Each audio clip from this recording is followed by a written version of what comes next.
Hari Om, Sri Gurubhyo Namaha, Sri Krishna Parabrahmane Namaha. Today we are in the 10th Adhyaya, Vibhuti Yoga, the opulences of the divine. In the previous Adhyaya, Rajavidya Rajaguhya Yoga, we have understood that knowledge of the Absolute is of immense value and highly confidential, which has been practiced by many kings and seers earlier. Today we are going to know what is Vibhuti Yoga and what are the opulences of the divine. Vibhuti means opulences. Through this adhyaya, we will get to know that everything around us is an expression of the divine, and hence all these are divine opulences. When we are able to see the divinity in all around, that is the oneness, then our devotion to the divine blossoms. Therefore, in order to always be in the state of oneness, Bhagavan has explained the main of the few opulences of his creation. It is when the disciple listens with keen interest and, most importantly, with full faith and devotion towards the teachings of the Guru with compassion preaches in depth knowledge. The disciple, having heard the teachings, has to recollect, assimilate, and on constant contemplation upon it can he experience it fully. It is only through the knowledge of the divine can one become free from this misery of the world, the cycles of birth and rebirth. What is that the Jivatma or the living entity should do? The divine is the source of all the demigods and the sages and the whole creation. Bhagavan says there are 7 great sages, the Sanakas and the Manus, who are the progenitors of mankind. They are all born out of me. Therefore, Bhagavan is the cause of all causes. When with devotion the living entity contemplates upon the divine, he can merge with him. Human beings are highest among the living creatures. Of them, the one who is devoid of ignorance is freed from all sins. How does the knowledge of the divine lead towards moksha? An example to help us understand. Be it a huge number of wood logs, just a spark of fire can turn it into ashes. Similarly, knowing that the divine is without beginning, eternal, and all pervasive, one develops devotion, and slowly, when one contemplates upon him, he lacks interest on material and temporary objects.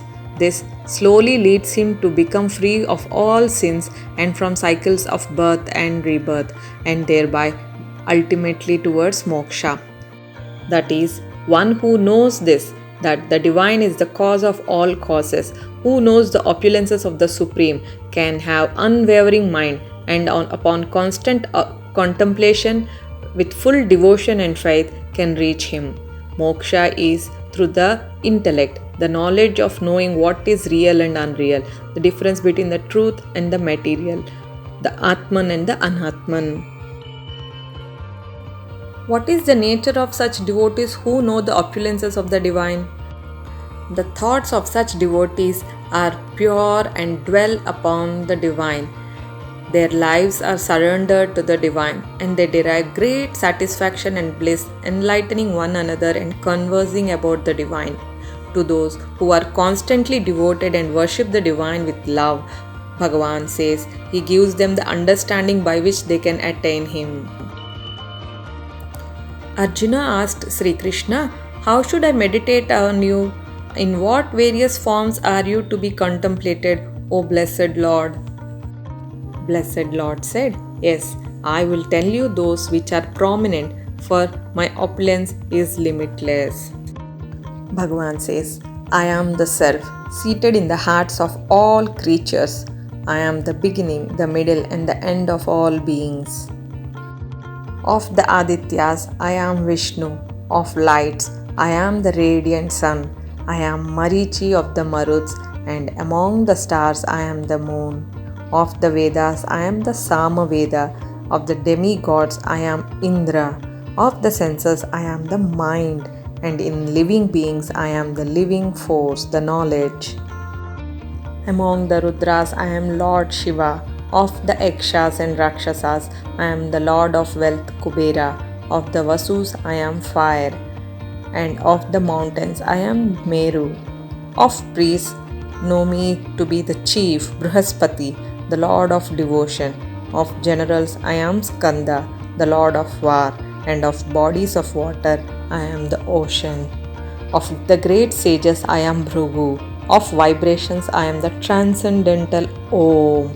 Of sacrifices I am the chanting of the holy names, the Japa, and of immovable things I am the Himalayas. Of all trees I am the holy fig tree, and amongst sages and demigods I am Narada.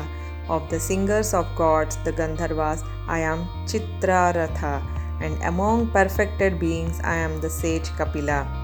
Of horses, know me to be Uchchaishrava, the one who rose out of the ocean. Of lordly elephants, I am Airavata, and among men, I am the monarch. Of weapons, I am the thunderbolt. Among cows, I am the Surabhi, givers of abundant milk. Of procreators, I am Kandarpa, the god of love, and of serpents, I am Vasuki, the chief. Of the celestial Naga snakes, I am Ananta. Of the aquatic deities, I am Varuna. Of departed ancestors, I am Aryama. And among the dispensers of law, I am Yama, the lord of death. Among the Daitya demons, I am devoted Prahlada. Among subduers, I am Time. Among the beasts, I am the lion. And among birds, I am Garuda, the feathered carrier of Vishnu. Further, Bhagavan explains other opulences. They are: of purifiers, I am the wind. Of the wielders of weapons, I am Rama. Of fishes, I am the shark. And of flowing rivers, I am the Ganges. Of all creations, I am the beginning and the end, and also the middle. O Arjuna, of all sciences, I am the spiritual science of the self. Among logicians, I am the conclusive truth. Of letters, I am the letter A, and among compounds, I am the dual word. I am also inexhaustible time, and of creators, I am Brahma, whose manifold faces turn everywhere. I am all devouring death, and I am the generator of all things yet to be. Among women, I am fame, fortune, speech, memory, intelligence, faithfulness, and patience. Of hymns, I am the Brihat Sama, sung to the Lord Indra, and of poetry, I am the Gayatri Chandas, Gayatri verse, sung daily by Brahmanas. Of months, I am November and December, and of seasons, I am flower bearing spring.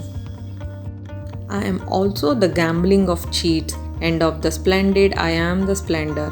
I am victory, I am adventure, and I am the strength of the strong. Among the descendants of Vrishni, I am Vasudeva, and of the Pandavas, I am Arjuna. Of the sages, I am Vyasa, and among great thinkers, I am Usana. Among punishments, I am the rod of chastisement, and of those who seek victory, I am morality. Of secret things, I am silence, and of the wise, I am wisdom. Furthermore, O Arjuna, I am the generating seed of all existence. There is no being moving or unmoving that can exist without me. Bhagavan says, but what need is there, O Arjuna, for all this detailed knowledge? With a single fragment of myself, I pervade and support this entire universe. Having understood the opulences of the divine, let's contemplate upon the divine nature, where there is knowledge, pleasantness of mind, faith, devotion, truthfulness, and keenness towards the divine path. There, the divine's presence is felt. Let's all be together towards oneness. Hari Om Sarvam Sri Krishna Charana Ravindar Padamastu. Punarmilamaha.